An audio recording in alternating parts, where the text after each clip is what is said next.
보실 성경 말씀은 요한복음 5장 28절 9절을 보시겠습니다.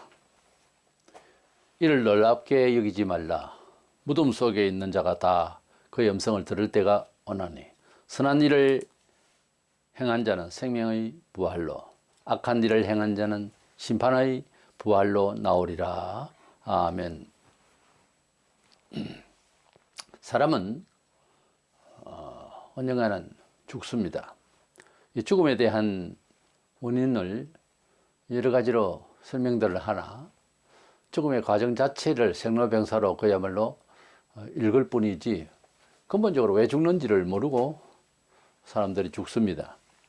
로마서 6장 23절을 보면 성경은 죄의 삭스로 사망을 한다 그랬어요. 그 죄는 무슨 죄인가 하니까 하나님께서 만물을 지으시고 동산 중앙에 있는 실과를 아담과 하와에게 이제 먹지 말 것을 아담에게 먼저 말씀하시고, 물론 하와는 그 명령을 아담이 받을 때는 아직 존재하지 않았습니다만은 곧장 존재를 하게 되었고 남편으로부터 들었겠죠. 근데 뱀이 그러니까 사람을 미혹하는 죄의 근본이 되는 사탄은 벌써 존재함을 알 수 있습니다. 3장에서 창세기 3장에서 동산 중앙에 있는 실과를 먹어도 안 죽는다고 미혹을 하고 먹지 말 것은 아예 쳐다도 보지 않아야 되는데 쳐다본 보는 것부터 시작해서 미혹을 받은 거죠. 하와가 그것을 먹게 되었고, 그리고 이제 남편과 함께 먹어서 원죄를 지어서 창세기 2장 17절에 하나님께서는 모든 것을 풍성히 줬으니까 동산 중앙에 있는 실과를 먹지 말라 하실 때에는 그 과실이 뭐 문제가 있어서가 아니고 순종하는지 안 하는지 그걸 이제 알고자 해서 하나님이 시험을 하신 거예요. 그래서 아버지께서 먹지 말라 하셨다 하고 아주 어린아이처럼 어른의 말을 듣듯이 그렇게 했으면 좋았으련만 이렇게 사회적인 어떤 윤리적인 죄가 아니고 하나님이 명하신 아주 지극히 지킬 수 있는 상황이죠. 그런데 사실은 사탄이 미혹을 하니까 그렇게 먹고 이제 창세기 2장 17절에 먹으면 죽는다라고 하신 그대로 죽음이 찾아오게 된 거죠. 물론 금방 죽지는 않았습니다. 아담이 930살까지 살았으니까 죽는다 하시고 이제 천년을 못 살고 이렇게 죽게 되었습니다. 성경에 무두셀라라고 969세까지 산 사람도 있습니다. 어쨌든 천년은 살지를 못했는데 일단은 죽음이 찾아왔고 아무리 오래 살아도 천년을 못 살았고 누구나 다 죽게 되었습니다. 근데 우리 살 때는 죽음을 생각을 잘 못하죠. 큰 병을 얻었거나 나이가 많이 들면 죽음을 조금 가까이 생각할 수가 있는, 의식할 수 있는 정도지, 그렇지 않고는 우리가 뭐 100세를 누린다 하는 이 시대에는 더더구나 죽음을 생각하지 않고 살고자 하는 생각이 또 우리 속을 가지고 있습니다. 그래서 그러나 이제 사후에 문제가 히브리 9장 27절에 심판이 있다라고 되어 있고요. 인생 7, 80, 100세를 누려도 영원한 그 심판을 받아서 천국과 지옥을 이제 나뉘어서 가게 되는데, 이것을 알지 못하고 산다는 것은 아무것도 알지 못하는 것과 같다는 거죠. 결과적으로 어떻게 살았든지 사후에 심판을 받게 되어서 하나님의 벌을 받아 지옥으로 가게 된다면 인생사 뭘 하고 살았던 이게 허당이 아니라 이건 죄가 되고, 나 자신을 이런저런 일로 통해서 하나님에 대해 생각을 못했다고 하는 것은 그것 때문에 잘 살았는지 모르지만 그것 때문에, 그런 일 때문에, 그런 욕망 때문에 오히려 인생을 돌아보지 못했다는 것 아닙니까? 전도서 9장 3절에 보면 사람이 이 모양 저 모양으로 문화생활을 하게 되는데 사람이 마음이 미친 듯이 미친 마음을 품고 살다가 죽는다 그랬어요. 그 좀 심한 말씀 같아도 그렇지 않습니다. 사람이 살아가는데 부드럽게 보이고 혹은 급하게 보이고 그게 문제가 아니고 무슨 일이든지 욕망을 다해서 뭔 일을 열심히 이제 살아가는 그 내용이 사실은 뭔가 비정상이라는 거죠. 미치광이라는 건 비정상이라는 말이거든요. 그 인생사가 지구촌의 삶이 얼마나 비정상인지 말로 다 할 수가 없는 것을 우리가 체험을 하죠. 이게 뭐 말도 안 되는 소리를 들어야 되고 정치적인 것, 문화적인 것들을 우리가 접해야 되고 너무 변질이 되고 더러워지고 흉악해지고 하는 세월을 우리가 보면서 정말 인생은 미쳤다 할 만한 그런 상황이 21세기에 더더구나 온 세계적으로 드러나고 있습니다. 이래서 우리가 죽어서 과연 어디로 갈 것인가, 이 문제가 해결이 안 되면 지상에서의 삶이라고 하는 것은 무슨 종교 생활을 하든 하다못해 뭐 거지 생활, 뒷골목 깡패 생활, 뭐 과학자, 지성인 다 할 것 없이 무엇을 어떻게 해서 살든 죽어서 이제 영원한 세상에서 다시 우리 몸이, 죽은 몸이 이제 흙으로 돌아가지만 나중에 예수께서 재림하셔서 사람을 만들어서 영원한 나라에서 살게 될, 그러니까 사람이 한번 태어나면은 영원히 존재할 사람이 되는 거예요. 그래서 이제 책임지지 못하고 아기를 낳아서는 안 됩니다. 아기를 낳을 수 있는 것은 어떤 면에 있어서는 천국을 갈 수 있도록 할 수 있는 부모가 돼야 되는 거예요. 어떻게 보면 기독교적으로 보면, 그러니까 기독교인들이 아기를 낳을 어떤 면에 있어서는 자격이 있어요. 물론 불신자도 아기를 놓고 하는 것이 지극히 정상이죠. 안 낳는 것이 비정상이지만은. 근데 아기를 낳아가지고서 지옥 가게 만들고 사회에 악을 뿌린다면 이거 문제가 있는 거잖아요. 때문에 아기를 낳을 수 있는 자격을 할까요? 이런 사람은 내세를 아는 사람의 몫이라고 나는 생각해요. 내세도 알지 못하고 그냥 낳아가지고 어떻게 하겠다는 거예요. 천국과 지옥을 생각하면 끔찍한 일이에요. 한 생명을 낳아가지고서 지옥을 보낼 수밖에 없는 부모 역할을 하게 됐다. 이러면 엄청난 죄악이 되어버려요, 사실은. 이래서 그 아기를 출산한다고 하는 것은 은총이긴 하지만 땅에서 이야기고, 사후의 세계를 생각하면 이거는 문제가 심각한 겁니다. 이래서 죽어서 어디로 갈 것인가, 이게 종교의 주제가 돼야 되고, 우리 기독교의 핵심적인 종교라면 종교의 목표가 되고 있습니다. 문제는 우리 인생의 가치라고 하는 것은 직업과 명예와 학습된 것과 경험과 이런 걸 가지고서 그 사람을 평가를 해서는, 더더구나 외모 가지고서는 말이 안 되는 이야기고, 인생의 가치는 그 사람의 영혼 상태와 비례하는 겁니다.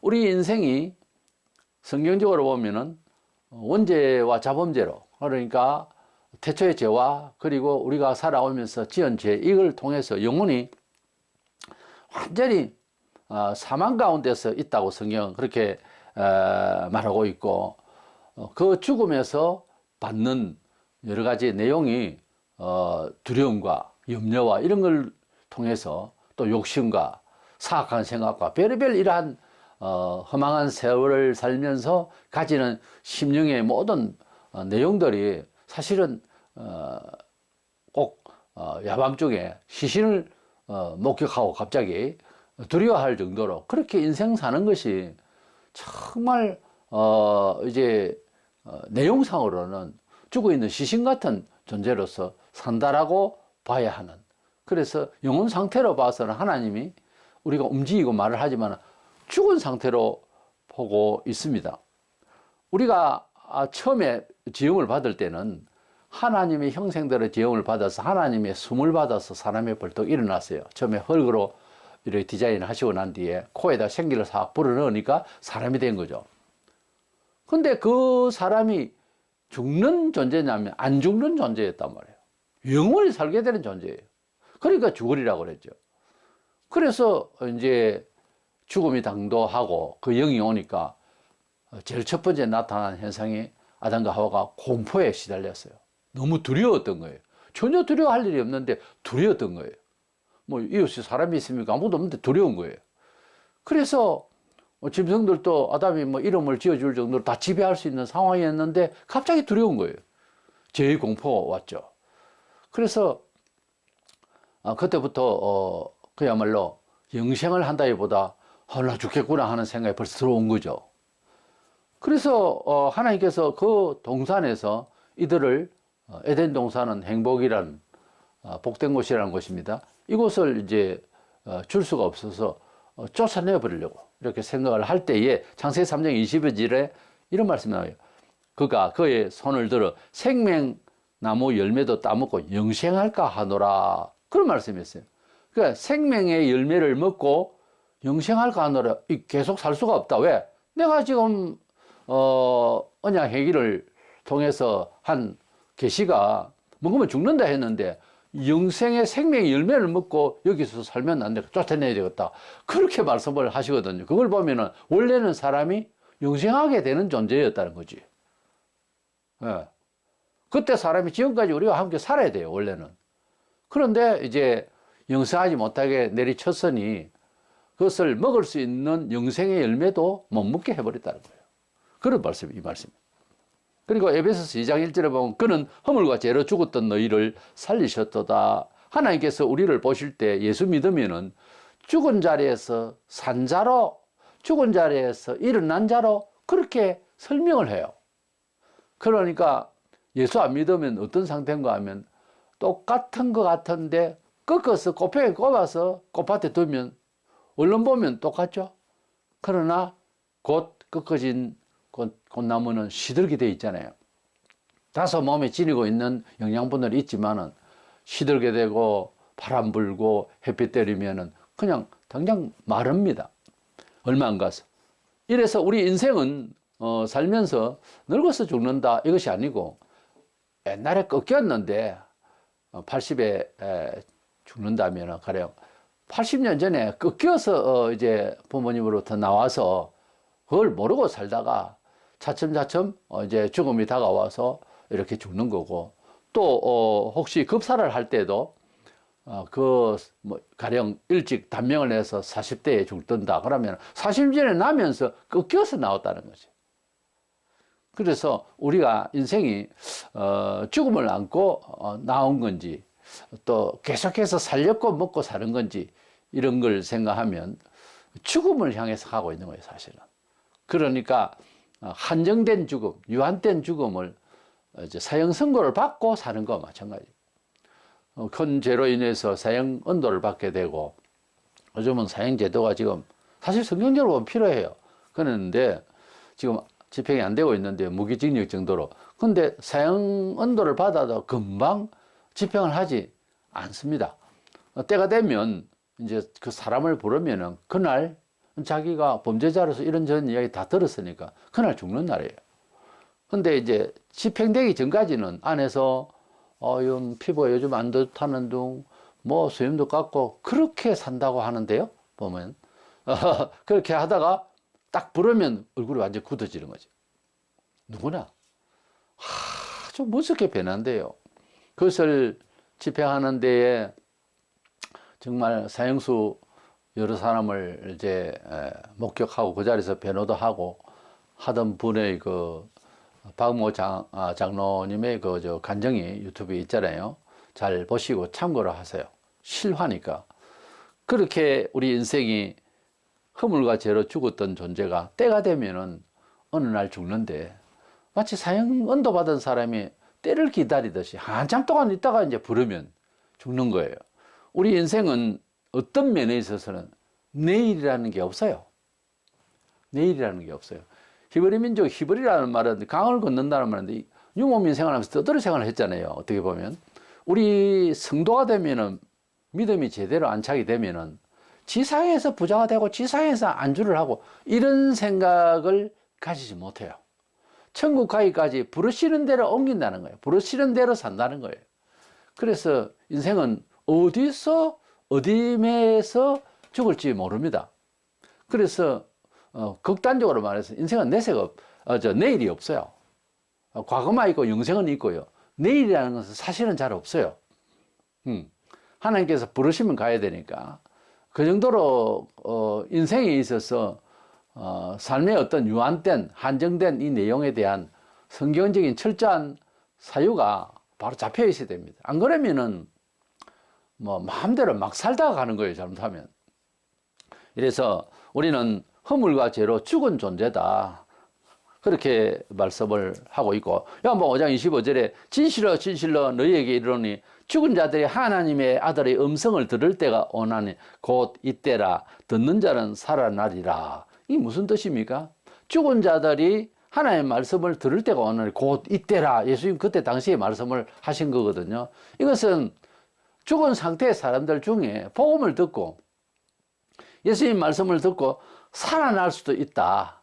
곧 이때라. 이렇게 복음을 전할 때 삶의 어떤 문화 양식을 바꿔보세요. 이런 뜻이 아니고 살아나세요. 그 말입니다. 마치 시신 앞에서 일어나라 하는 말과 똑같은 이야기예요. 그러니까 복음을 전할 때 어떤 마음을 가지고 해야 되겠습니까?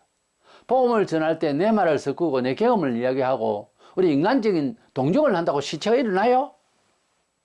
마치 죽은 내 자식이나 부부 사이나 내 형제나 이 사람을 살리고자 하는 간절한 마음이 있어서 부르짖고 죽은 눈을 감게 됐을 때 눈을 떠봐 눈을 떠봐 일어나 그렇게 외치잖아요. 너무 가슴 아플 때 그런 정도로 마음을 가지고 전도를 해야 돼요.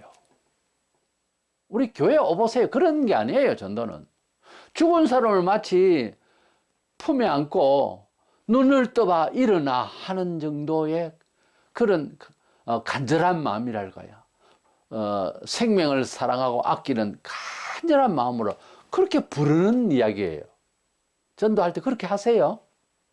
사람을 보실 때 저 사람도 살려야 돼. 이런 마음으로 보는 것하고 그냥 같은 인간이고 타인이다 이렇게 생각하는 거하고는 하늘과 땅 차이입니다. 주님이 병든 자를 고치시고 귀신을 쫓아내시고 이런 일을 하실 때 중심이 뭐냐면 그들을 불쌍히 여기시고 아주 긍휼히 여기셨어요. 사람을 살리려 하면 일단은 긍휼히 여겨야 됩니다. 이 세상에서 뭐 성경대로 제일 귀한 것이 사랑인데요. 그 사랑의 본질적인 내용은 가장 근접한 것이 부모님이 자식을 사랑하는 거죠. 근데 그 사랑을 다른 표현으로 구체적으로 어떤 것인가 하면 섬김이에요. 긍휼히 여기는 거예요. 사랑이 태양이라면은 그 태양은 여러 가지 과학적으로 뭐 여러 가지 설명을 할 수 있지만 광범위하잖아요. 그 태양의 그 사랑을 우리가 설명한다면은 태양이 비춰지는 내 작은 몸의 그림자가 있잖아요. 뚜렷하게 다른 설명보다 그림자가 있으면 태양이 있다라고 알 수 있으니까 그 그림자는 하나의 봉사라고 하는 섬김이라고 하는 긍휼이라고 하는 행위를 말해요. 그것을 뚜렷하게 할수록 햇빛이 강할 때에 그 그림자가 더 강해지잖아요. 그래서 사랑을 말할 때 태양만큼 이야기하면 너무 광범위한 이야기가 되어서 구체적이지 못합니다. 어떤 사람을 칭찬할 때도 콕 집어서 잘난 부분, 또 이쁘고 아름다운 모습, 그리고 멋있는 모습은 이렇게 분명하게 구체적으로 말해주는 것은 진정성이 있다 하는 말이 있어서 요즘은 무엇이 좋습니다. 무엇이 아름답습니다. 어떤 일이 좋습니다. 이렇게 그 사람, 당신은 대단합니다. 이래가지고는 이건 립서비스가 되기 때문에 뭐 사실이고 그래서 구체적으로 얘기를 해준다는 것이 요즘은 또 많이 우리가 학습이 되고 있는데 우리가 하나님의 아들의 소리를 들려줄 때에 너무 구체적으로 그 사랑을 제대로 이야기하는 그래서 사람을 전도하고 또는 일상에서 도움을 줄 때는 간절함이 필요합니다. 진정성이 필요하고 무엇보다 사람을 긍휼히 여기고 그리고 섬기는 자세로 접근하는 것이 정상이고 좋은 거고 바른 관계를 가질 수 있는 태도예요. 그렇지 않으면 다 상업적 거래가 되고 맙니다. 근데 이랬는데 왜 나한테 그런 식이냐? 보통 그렇게 살죠. 99% 그래요. 근데 그렇게 사는 것은 남는 게 없어요. 자신에게나 상대에게나. 그래서 순수한 마음으로 긍휼히 여기면요. 아쉬운 말을 해도 괜찮아요. 이 사람이 이 오해를 하는 거다. 이렇게 생각하고 참을 수가 있어요. 또 너무 심하게 막 핍박까지 할 수도 있어요. 참 사랑을 하는데도 그때는 좀 눈물이 나죠. 그때는 우리 식으로 말하자면 찬송하면서 이게 나가야 됩니다. 그만큼 사람을 상대하는 것은 저 사람 나한테 괜찮은 사람입니다. 없어요, 괜찮은 사람. 막말로 거의 다 사기꾼이에요. 그렇게 생각하는 게 맞습니다. 근데 그 약점을, 그 어려운 상황을 품는 것이 성김의 제일 첫 번째 사람을 상대하는 의식이에요. 그렇게 해나가면은 크게 후회되지 아니하고 힘을 덜 잃을 수가 있습니다. 우리 영혼의 상태를 살려보려고 교육을 한다든가 또는 많은 종교를 가지게 됐지만, 그러나 이 죽음의 공포, 사실 다 죽음의 공포 때문에 생긴 것들이에요. 어떤 게 종교가 특별히 그렇고요. 학습하고 무엇을 많이 가지기 위해서 경제 활동을 하는 것까지도 죽음의 심판에 대한, 죽음의 그 공포에 대한, 하나님의 형벌에 대한 하나의 뭐랄까요, 모면할 가치를 찾는 것이 그런 활동들입니다. 사실은 왜 사느냐 이래 물으면 종교적으로 성경적으로 답을 하면 그렇습니다. 원죄와 자본죄로 인해서, 그런 말 아무나 할 수 있는 건 아니지만, 원죄와 자본죄로 인하여서 하나님 형벌하신 공포를 모면하려고 하는 공부고 돈벌이고 이상적인 것을 찾고 욕망을 하고 물질을 채우고 욕심을 내고 전쟁도 하고 그런다라고 답하는 것이 정상이에요. 그게 무슨 말인가? 우리가 사는 모든 삶의 활동 영역이에요. 염려와 죽음의 공포를 막으려고 하는 생각이에요. 어린아이들이 일을 해요. 먹고 싶으면 울면 젖주고, 투정 부리면은 뭘 또 필요한 것을 부모님이 사 주시고, 그런 정도죠. 오죽했으면 주님이 내 말을 듣고 살려면은 돌이켜 어린아이와 같이 돼야 된다, 그렇게 했어요. 그 어린아이들은 우리와 같은 인생관이 안 돼 있잖아요.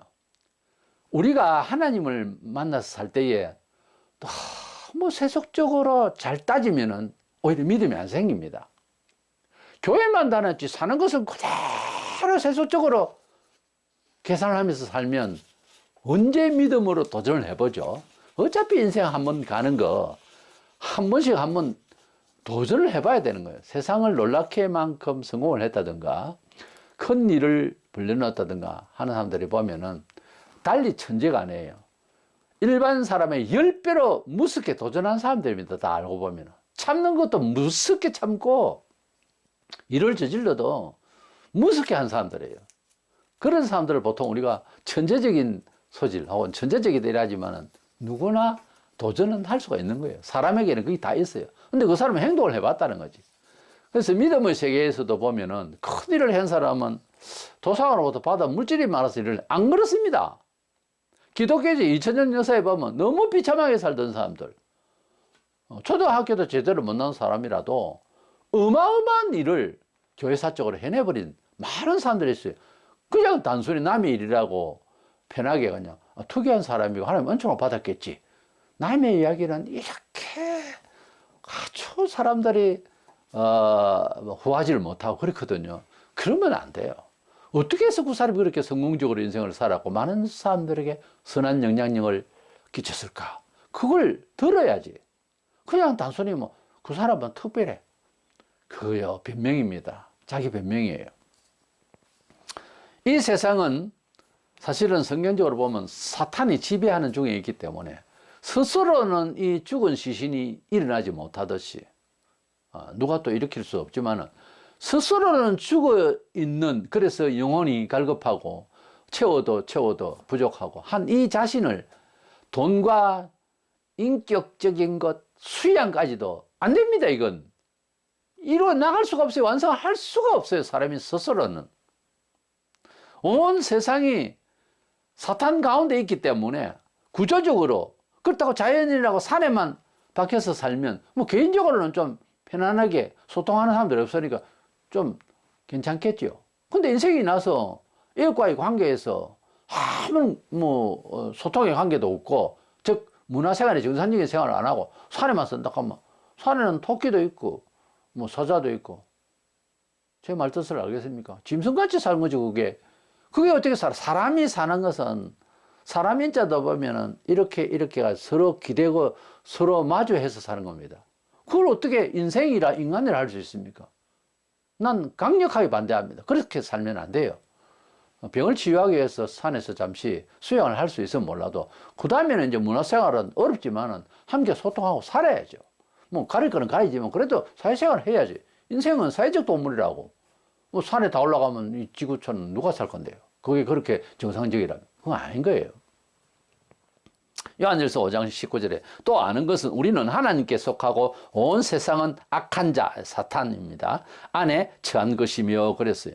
그래서 우리가 이 세상을 살아가는 소위 우주관, 인생관을 설정하고 우주관을 생각할 때 또는 역사관, 이 모든 것들은요, 에베소서 2장 2절에 보면은 공중권세 잡은 자가 이 세상을 지배한다고 했어요. 이게 사탄을 말해요. 이 사탄이 이 세계를 꽉 쥐고 있기 때문에 사람의 습성도 그렇지만 구조적으로 아예 선을 쫓아가고 내세에 대한 천국에 대한 소망을 우리 학습 가운데서 가질 수가 있는 그런 여건이 전혀 안 돼 있어요. 때문에 스스로는 안 됩니다. 스스로는 살아날 수가 없어요. 사탄의 집에 꽉 묶여 있기 때문에 도저히 빠져나갈 수가 없는 거예요. 그래서 사람이 운명이 와닿으면 운명을 즐기라 하는 말이 있는데 아주 대놓고 이렇게 살기 잘 사는 것 아니냐. 일제 때에 기독교인 중에 목사도 획 돌아서 친일파가 돼가지고 아예 목사가 목사를 잡아가던 시대가 있었습니다. 지금도 마찬가지로 그 역사는 일어나요. 그거 보세요. 사람이 상황 따라서 그렇게 돌변합니다. 왜? 속에 그런 정신이 있었거든. 근데 속에 예수만이 나의 자유요, 예수만이 나의 문화요, 예수만이 나의 소망이 된 사람은 결국 순교를 했잖아요. 그 차이가 있는 거예요. 우리는 죽어서 어디로 갈 것인가? 이것이 해결이 안 되면은 인생 헛사는 겁니다. 뭐 어느 대학을 나왔고 대단하다 뭐 그랬어요. 그래서 어쩌자는 건데요. 천년을 살 거요? 그게 해석이 안 되면은, 그게 답이 안 되면은 그대는 죽어 있는 인생이에요.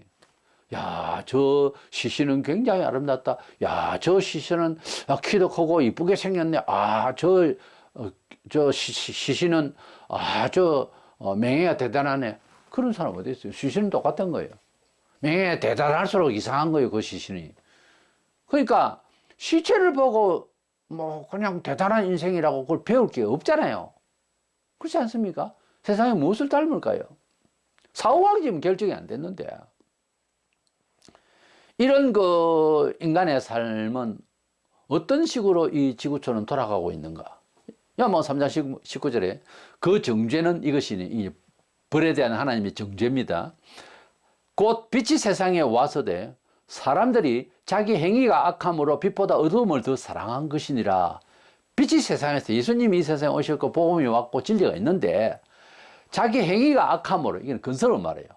악하니까 빛보다 정의롭고 공의롭고 선하고 아름답고 영원한 가치보다 어두움을 더 사랑, 이 어두움은 죄악의 세상을 말해요. 그러니까 어두움을 더 사랑하는 자체가 뭐예요? 징벌인 거예요. 알코올 환자와 애주가는 좀 다릅니다. 애주가는 뭐 소화를 위해서도 먹으라고 하는 성경에 바울이 디모데에 그런 말씀을 하는 것도 있는데, 애주가는 술을 마셔도 몸에 큰 지장 없이 이제 한 잔씩 하면서 이제 기운도 한번 돋고 보겠다고 그렇게 하는데, 그건 기독교인이 애주가는 될 이유는 없고, 애주가는 그렇지만은 알코올 중독자는 안 마시면 안 되는 몸이 되어버린 사람입니다. 그래서 알코올 중독자를 우리가 편의상 죄인이라고 칩시다. 이 죄인이 당한 벌이 뭐냐 하면은 안 마시면 죽을 것 같은 거예요.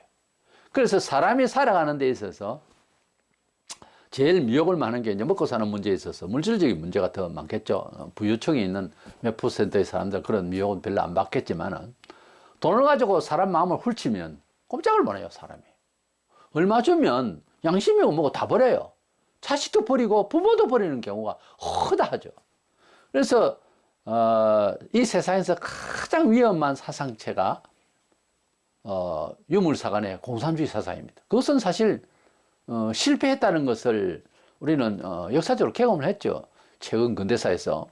그런데 이 사람이 가지고 있는 근성이 하나님의 의보다 불의하고 불법적인 것을 더 사랑한다는 거예요. 사람의 근성이. 일상에서 자식 앞에 가르칠 때는 그렇게 말하고 싶지 않는데, 그거 보세요. 부모의 사랑, 자식을 위한 그 사랑의 언행과 중심은요, 아직까지 조금 남아있어요. 하나님의 참된 사랑과 공의가. 자식에게는 거꾸로 가르치지 않을 것 아닙니까? 근데 일반 사회에서 살아가는 데에 욕심내고 하는 것은 자식에게까지도 그런 영향이 있죠. 빛보다 어두움을 둬서, 어두움은 죄를 상징하죠. 어둠을 더 사랑한다는 거예요. 참 이게 운명이에요. 사람이 이 지구촌에서 살아가는데 빛보다 어둠을 사랑하게 된 것은 알코올 중독자도 온전한 몸이 되고 싶단 말이에요. 병원을 다니고 하는 사람들. 근데 때가 되면 덜덜 떨리면 술을 마셔야 되는데 어떡해. 이게 저주란 말이에요. 이게 병이라고요. 이것을 이제 성경적 여기에 비유를 하자면 이것이 죄가 되고 이것이 형벌이 되었다고 말이에요. 알코올 중독자의 가장 아픈 거는 배가 고파서가 아니고 술을 계속 먹어야 하는 이 아픔이 병이 돼 있는 거죠. 그 병 때문에 사람이 갑자기 정신이 없고 그게 아니죠. 술을 마시면 좋다고 그러죠. 그러니까 죄에 취하면은 기분이 좋고, 이제 이 죄를 걷어낼 수도 없는 데다가 이 죄를 또 안 지으면 몸이 덜덜덜 떨리듯이 정직하게 살려고 하면은 불안한 거예요. 이 세상이 또 오히려. 웃기죠? 그래서 이런 세상이에요. 세상은 어두움을 좋아하도록 조직적으로 되어 있고, 어둠을 좋아하는 무엇보다 개인적으로 영이 그렇게 되어 있어요. 이게 이제 낭패인 거예요. 이걸 누가 고칠 거냐고요. 그래서 우리 영혼 자체가 어떠냐 하는 것이 그 사람의 인격으로 나타난다 하는 첫째 대의 말씀입니다. 사람은 외모나 갖추고 있는 재산이나 어떤 사회적인 여건이 문제가 아니고 그 사람 말 끝에 그 영혼 상태를 우리가 두고 점수를 매긴다는 것이 그 영혼 상태만큼 그가 행복할 수 있어요. 근데 이 세상에는 예수를 벗어나서 사는 중심으로는 진정한 행복이라는 것은 없어요. 짐승들도요, 배부르면은 지나가다 안 잡아먹고 그냥 풀밭에 누워서 꼬리랑 흔들면서 곤히 잠도 들고 그럽니다. 사람이 나는 돈이 많아, 우리 집안은 부유해 이러면서 편안한 마음으로 살 수는 있겠죠. 근데 그게 어떤 충격이 가면은 안 편한 거야. 갑자기 또. 그 사람이 가지고 있는 영혼 상태가 어떠냐에 따라서 그 사람이 행불행을 가지게 되는데, 옥에 갇혀 있어도 평안하고 기뻤던 사도 바울은 뭐요? 옥 밖의 사람보다 더 기뻤다니까. 옥 밖의 사람을 더 걱정했어요. 그래서 이 모든 것들의 그 난처한 이런 상태는 사탄이 이 세상을 지배하고 있기 때문이고, 우리 스스로는 죽은 시신이 스스로 못 일어나듯이 그런 상태이기 때문에 우리는 어차피 인생이 인격적으로 괜찮으니 비석을 세울 만큼 선한 영향을 끼쳤다 어떻다 하지만은 책임질 수 없는 이야기예요. 사람이 가지고 있는 것은 시대마다 그 가치가 다르기 때문에 과거에는 큰 상을 받았는지 몰라도 지금은 그 사람이 아닐 수가 있거든요. 그런 일이 비일비재해요. 그래서 사람이 가지고 있는 지상의 삶의 그런 태도는 정말 빛보다 어둠을 사랑하는 끝에 약간의 선의 모양새만 약간 낸 것 뿐이지 이 세상에는 참된 선이 없습니다. 두 번째 생각하는 것은 우리가 죽고 난 뒤에 사후의 세계는 영원한 천국이냐 지옥이냐 이렇게 카탈로그에서는 그 중간에 무슨 그 연옥설이라는 것을 이야기하기도 하는데 그런 건 없습니다. 중간은 없고 천국이냐 지옥이냐를 두고 이제 영혼이 가게 되는 것입니다. 주님께서 재림하실 때에 이제 새로운 살이에요. 새로운 몸을 붙여서 영원히 천국과 지옥을 이제 가서 살게 될 것입니다. 사후에는 천국과 지옥으로 나뉘게 된다고 하는 것, 이걸 모르고 산다는 것은 인생이 무지한 거고 무식한 거고 아무것도 가진 것이 아닙니다. 천국을 가지지 않으면 아무것도 가진 것이 아니에요. 야고보서 3장 36절에 아들을 믿는 자에는 영생이 있고 현재형이에요. 아들이 이게 순종하지 아니하는 자는 영생을 보지 못하고 도리어 하나님의 진노가 그 위에 머물러 있느니라. 하나님의 아들 예수 그리스도를 믿으면 영생이 있고 영생이 시작되는 거예요. 신기합니다. 너무너무 신기합니다. 영생을 가진 자의 그 특징에 대해서 여러 가지 설명을 할 수가 있습니다만은 예수님을 구주로 믿고 예배하며 오직 예수님을 구주로만 믿고 다른 이름으로는 구원을 얻을 수는 없다라고 하는 차원에서 아주 돈독한 신앙자가 되어버리죠. 이런 사람에게는 영생이 그 속에 있다는 거예요. 예수님께서 이 세상에 오시고 또 하나님 아버지께서 무엇보다 예수님을 이 세상에 보내셔서 십자가로 돌아가시게 되고 또 사흘 만에 부활하시게 되고 또 성천하시고 제자들이 교회를 만들게 된 이 하나님의 목적이 뭐냐 하면은 요한복음 6장 40절에 내 아버지의 뜻은 아들을 보고 믿는 자마다 영생을 얻는 이것이니 마지막 날에 내가 이를 다시 살리리라. 이렇게 말씀하셨어요. 예수님께서 이 세상에 오신 목적은 곧 교회가 세상에 생기는 목적 혹은 어느 곳에 교회를 세우는 목적이에요. 영생을 위한 겁니다. 궁극적으로는 영생을 이야기하자면 그 교회는 종교가 되어버려요. 교회는 종교 이상이 무엇이거든요. 교회는 종교 문화 속에서의 종교가 아니에요. 마치 많은 드라마가 부모를 만나고 헤어졌던 사람, 이거는 드라마고, 우리가 이산가족 상봉하는 방송을 봤잖아요. 그건 드라마가 아니에요. 이거는 그냥 현실이잖아요. 완전은 이거는 눈물 바다였고, 이거는 드라마 보고 울 수도 있고 혹한데, 근데 얼마나 하면 잊혀지잖아요. 그래서 이 드라마가 아니고 다큐멘터리로 실제로 만나는 부모와 자식 간의 형제와 형제 간에 끌어안고 쓰러지는 사람도 있어요. 하나님을 우리 사람이 안다, 죽은 사람이 눈을 떴다 하는 것 같이 만나면 그 이상입니다. 탕자의 비유에서도 있잖아요. 황자가 돌아올 때 품고 그 사랑하고 잔치해주고 하는 그 아버지의 상을 이야기하잖아요.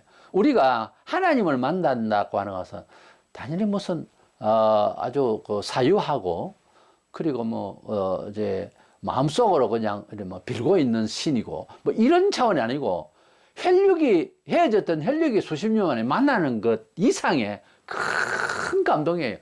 부모를 만났다고 해서 순교할 만큼 그렇게 기쁘고 그렇게 생각을 그만치면 안 돼요. 사람이 큰 기쁨은 있지만, 그러나 하나님을 만났다고 목숨 걸고 하나님을 향해서 달려간 사람이, 기독교 이전부터 엄청난 사람들이 그렇게 죽었어요. 이거는 부모님을 만나는 것보다 더하기 때문에 그렇죠. 네. 그래서 하나님을 만났다는 사람이 하나님 안녕하세요 그리고 수십 년 평생 동안 그러고 살아요? 안 그래요. 하나님의 때때로는 미칠 정도로 너무 좋아서 찬송하며 기뻐하며, 이것이 없다면, 예수 믿은 지 오래됐는데 한 번도 그런 일이 없다면 좀 의심이 갑니다. 정말 하나님 만난 거 맞아요? 많은 사람들이 교회당에 오면 하나님 만난 줄 알아요. 하나님을 또 만난다는 게 뭐 이렇게 눈으로 뭐 보는 시각적으로 그게 아니고, 사람은 완전히 돌아볼 정도로 이산가족 만났을 때 꿈인가 안 그랬겠어요? 꿈인가? 부활하신 예수를 제자들이 보고 꿈같이 기도했어요. 꿈인가 싶어. 현실은 현실인데 너무 확실한 현실이고 너무나 큰 선물이기에, 뭐 너무나 큰 선물을 받으면 사람이 또 뭐 정신이 없을 정도로, 정신이 빠졌다가 아니라 완전 다른 의식으로 충분히 기뻐하기 위한 영이 나타나요. 생긴다고. 그러니까 하나님을 만날 때에 그 확인은 그냥 몸으로 보여요. 사람이 방방 뛴다고 그러죠. 너무나 좋은 거예요. 네. 뭘 얻어서가 아니고, 저 같은 경우에는 뭐 몸이 비틀어져 있고 아플 때에도 뭐 너무나 좋아서 이렇게 하니까 좀 보기 안 좋았겠죠, 사람들이. 우리가 하나님의 나라를 소유하게 됐고 그 나라가 있음을 확인했다고 하는 것은, 이건 뭐 지하의 단칸방에 살다가 60평대 아파트 가는 것보다 더한 겁니다. 네, 더한 겁니다. 그런데 뭐 그보다 못하다면 전혀 아닌 것 같이 지하 단칸방에서 1층 단칸방으로 옮긴 정도로 그냥 기쁘다면 그건 아니죠. 분명히 말씀드리지만 하나님을 만나는 것은 100평 이상 되는 아파트를 분양받은 거예요.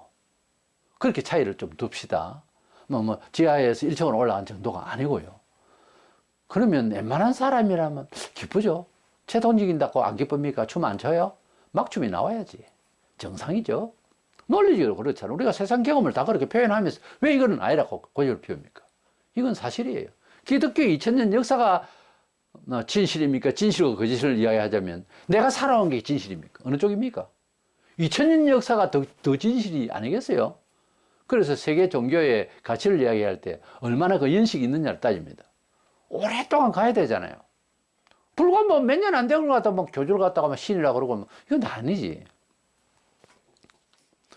지옥을 가게 되는 이 내용은 어쩌면 믿지도 않으면서 하나님이 참 나쁘다. 와, 사람을 지옥을 보내는. 처음에 사람을 하나님께서 지옥을 보내기 위해서 지옥을 만든 거 아니에요.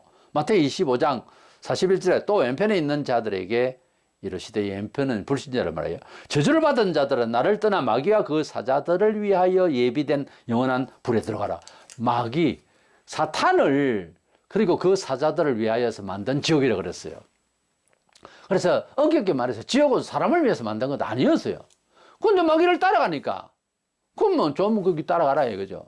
북한을 좋아하면 북한을 갈 일을, 왜 자유 대한민국에서 자꾸 북한을 흉내내고 북한식으로 살라 하느냐고요. 제 말은 잘못된 거잖아요. 꼭 살고 싶으면 가라고요. 북한을 가면 되잖아요. 근데 왜 안 가면서 사람을 괴롭히냐고. 그거와 마찬가지입니다. 그래서 사탄이 좋아서 원하는 대로 살았으니 그쪽 가서 살아라 이거예요. 뭐 잘못된 거 있어요? 그럼 사탄이 원하는 대로 살았잖아요. 마태복음 25장 46절에 그들은 영불에, 의인들은 영생에 들어가리라 하시니라 그랬어요. 이렇게 사후의 세계에 천국과 지옥 딱 갈라지는데, 그때는 인정도 뭐도 아무것도 소용없어요.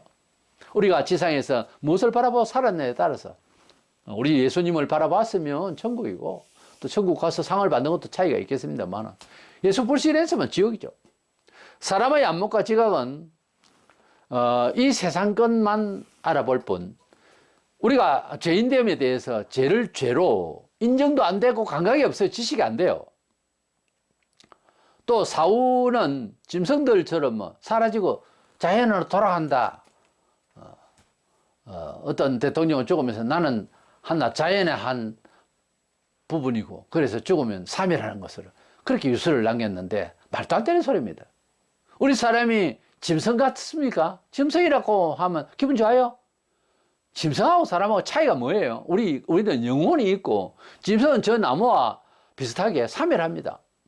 전도 3장 21절에 인생들의 혼은 위로 올라가고 짐승의 혼은 아래 곧 땅으로 내려가는 줄을 누가 알랴. 우리 사람이 함께 짐승처럼 죽었다 싶어도 짐승은 사멸합니다. 짐승은 영혼이 없어요. 그러나 짐승이 이제 기본적으로 새끼가 따르면 눈물을 흘린다든지 이런 거는 있어요. 그러나 영혼이 있다면 하나님을 참여해야지. 하나님 모릅니다.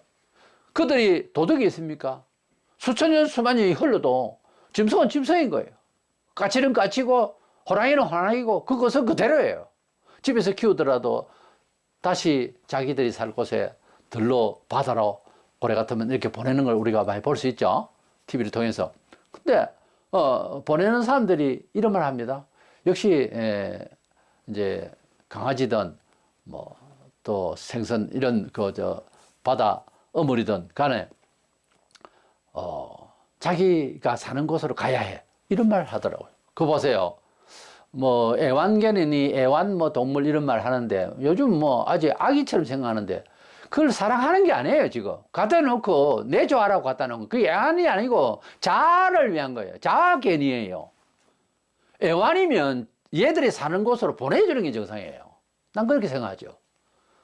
그래서 집에서 키우면 이거 뭐 야성도 없고 이러다가 조금씩 야성을 키워서 딱 보내니까 바로 야성으로 돌아가는 거예요. 왜? 씨가 그런 거예요.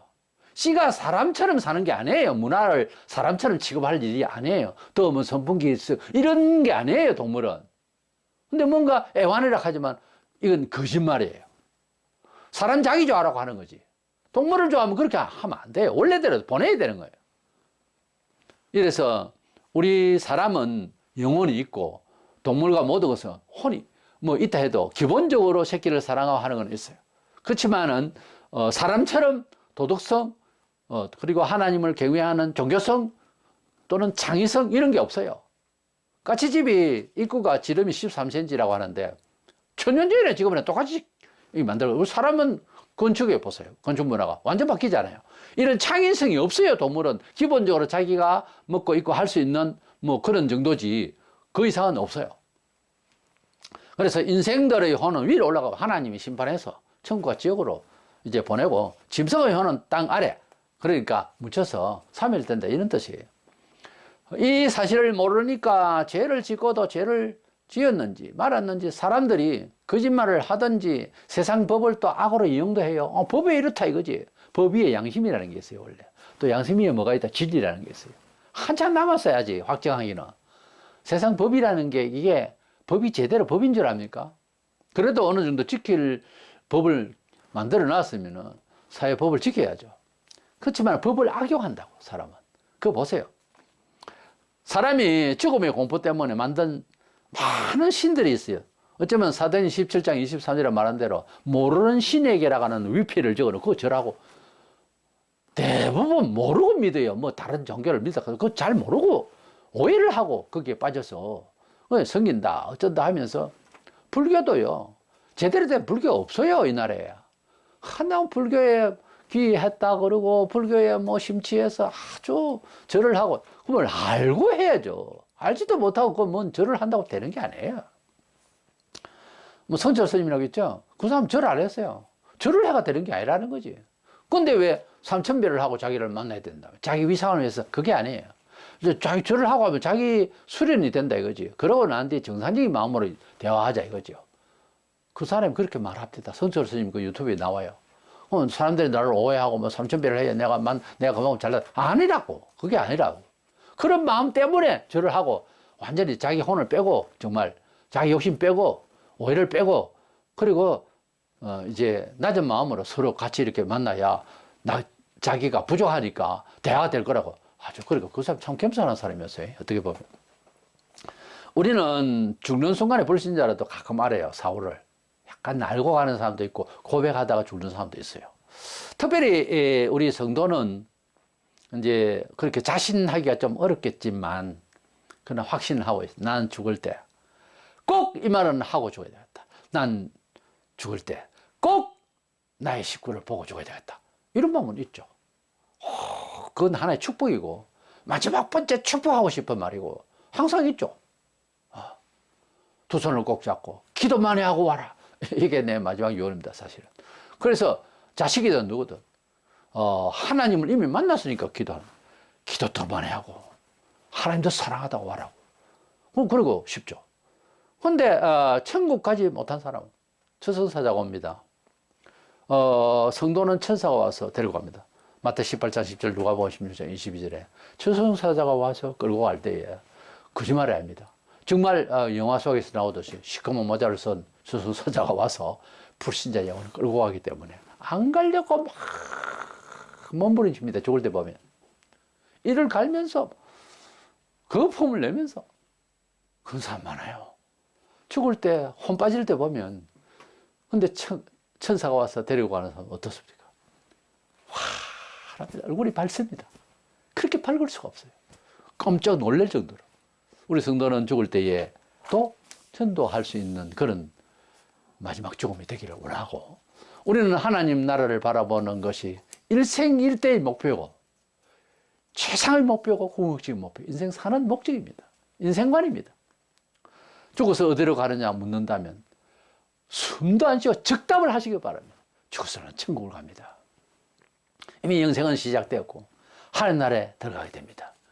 이건 목숨을 걸고 말할 수 있는 그런 확신을 가지고 세상사 힘든 것 언제나 있지만 천국 생각하면 기쁨이 힘이 되어서 또 승리에 큰 도움이 될 줄로 믿고 하나님 나라에 들어가게 된 우리는 들어가지 못하고 있는 사람들을 위하여 기도하고 적극적으로 권유하고 전도하고 이 사실을 전파하는 저와 여러분 되시기를 주의 이름으로 축원합니다.